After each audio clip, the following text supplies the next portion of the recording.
Hello everyone and welcome back guys to AOR Season 14, and we are back now for the Singapore Grand Prix. Now unfortunately, due to disconnections, this race had to be reran this week, hence why it is coming after the Malaysian Grand Prix. As you can see, it is very, very wet, but I'm going to leave you on board then with my fastest qualifying lap. Overall, it was quite good until we got right to the very end.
In towards the final couple of corners then, you could just see the track under the bridge is just so dry. Unfortunately, I just cannot get the power down absolutely whatsoever there. But down in towards the final corner, Herschel runs massively wide just ahead of me there. I'm almost going to crash into the back of him there. Side by side, across the line, backwards for the pair of us.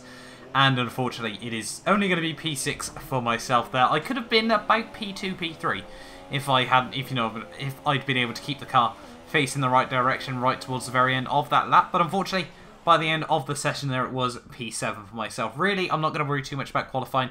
As you can see, out-qualified my teammate Coldhead there. But yeah, we dropped at least, well, probably close to 2 seconds in that final sector. So it could have potentially been very, very close to pole position there at the end of qualifying for the Singapore Grand Prix. But obviously now we've got 31 grueling laps ahead of us, hoping we can just try and keep it on the island, really try and just survive this race. As you can tell, not many people here tonight, unfortunately.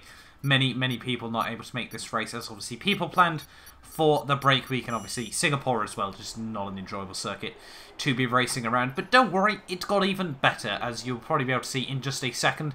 It is a very, very changeable condition Grand Prix. Dry, cloudy, wet, very wet, a bit wet, and then cloudy again. So this was not set up to be a very enjoyable race on the whole. I think we can all safely agree to that. But yeah, in terms of the strategy, I was going to run the super softs through the first stint and then try and just wait and see what happened after that. There was no way we were going to be able to stay on the dry tyres. It was going to get far too wet during the middle stint of this Grand Prix. But yeah, overall, looking forward to this race. In the original one, I was running about P4, obviously without it being restarted there, so the pace overall was actually looking fairly decent in the dry. But I feel it's only fair to say the wet, it was going to be a very, very different story here. But here we are then on the grid, ready for the Singapore Grand Prix. Starting P7 of 9 on the grid, ready for this race. But it is 5 lights here in Singapore, and it is lights out, and away we go. Finally there, Charlie Whiting waiting an absolute age to get this race underway, and unfortunately we just do not get off to a particularly good start. On the way down in towards turn 1, they're braking very, very early,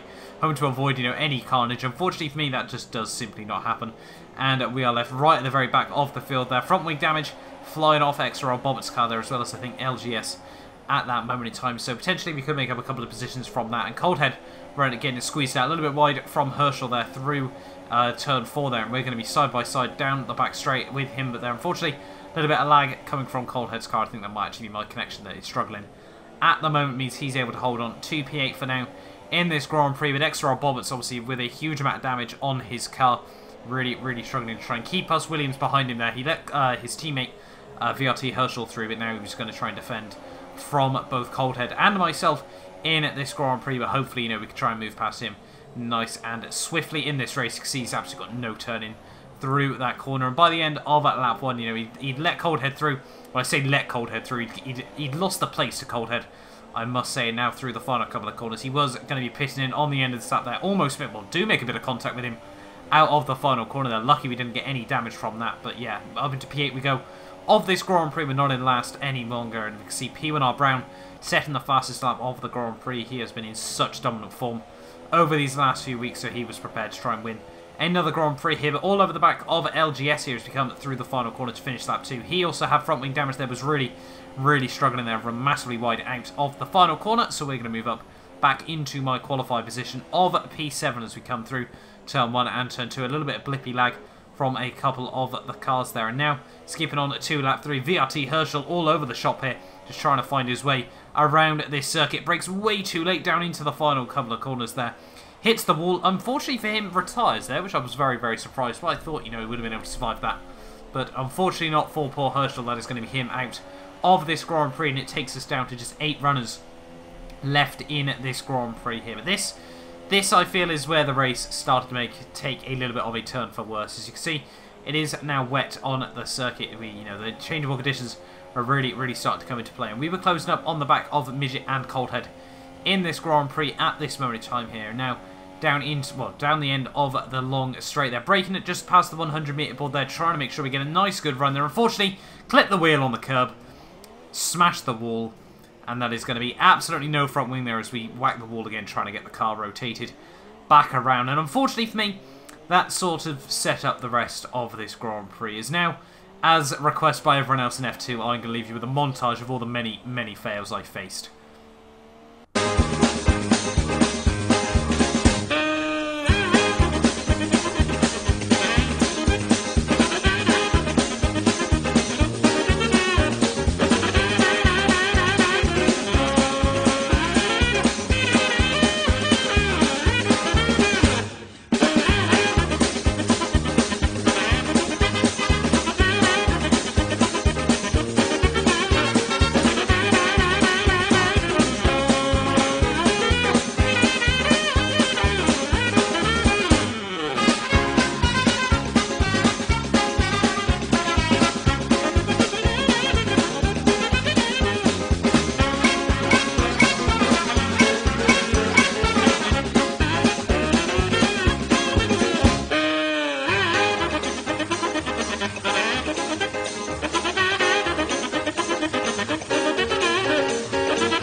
As you can see there, many fails from myself. Quite a few penalties as well, that whether they were fair or not. But crashing over the finish line there, only actually survived 28 laps of this 31 lap Grand Prix. Sam F1 LFC once again got ridiculously lucky. He made a pit stop with 2 laps to go and close down the gap to Franglish there. So was able to take home another race victory there. Really just further extending his championship lead over P1R Brown, who up until this moment in time was really looking like he'd challenge him right at the very top of the championship standings there. But yep, we're going to finish P8. We are going to score the points because somehow we managed to do 90% of the Grand Prix there. But Sam, a last corner victory for himself there. Did very well done to him. Franglish, EVR Franglish got very unlucky there not to be able to take home that race victory there. And Midget doing very well to survive for a podium in the end of that Grand Prix. His first podium, if I'm not mistaken, since Baku there.